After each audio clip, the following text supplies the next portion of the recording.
চট্টগ্রামের পটিয়ায় চতুর্থ শ্রেণীর এক শিক্ষার্থীর রহস্যজনকভাবে মৃত্যুর ঘটনা ঘটেছে।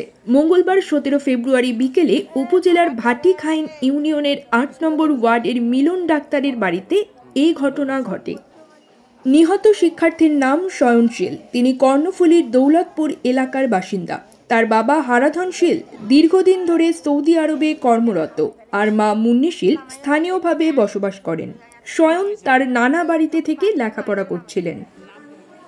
পরিবার সূত্রে জানা যায়, শয়ন 2 ভাই বোনের মধ্যে বড়। সে ভাটিখাইনের মিলন ডাক্তারের বাড়িতে নানার বাড়ি থেকে পড়াশোনা করত।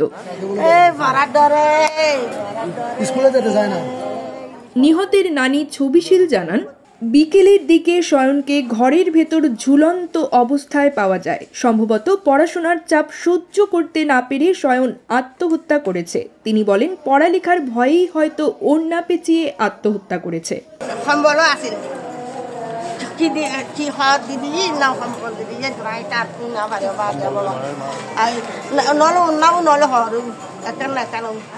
স্কুল থেকে কটার দিকে আসছে?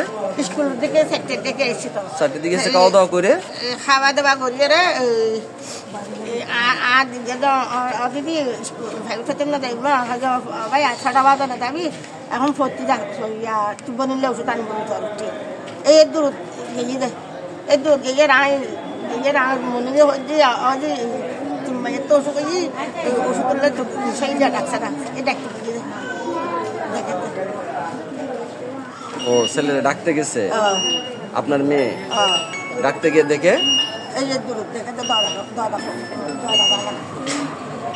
আনা কে হন না বাড়ি বাড়ি আর আরো দূর এই পড়াটারও দেখছে। তবে শয়নের মরদেহ পটিয়া উপজেলা স্বাস্থ্য কমপ্লেক্সে নেওয়া হলে কর্তব্যরত চিকিৎসক সুচিতা তার মৃত্যুর বিষয়টি নিশ্চিত করেন। পটিয়া থানার ওসি আতাউর রহমান জানান, স্কুল ছাত্রের মৃত্যু নিয়ে ধোঁয়াশা তৈরি হয়েছে। ময়না তদন্ত শেষে জানা যাবে মৃত্যুর আসল কারণ।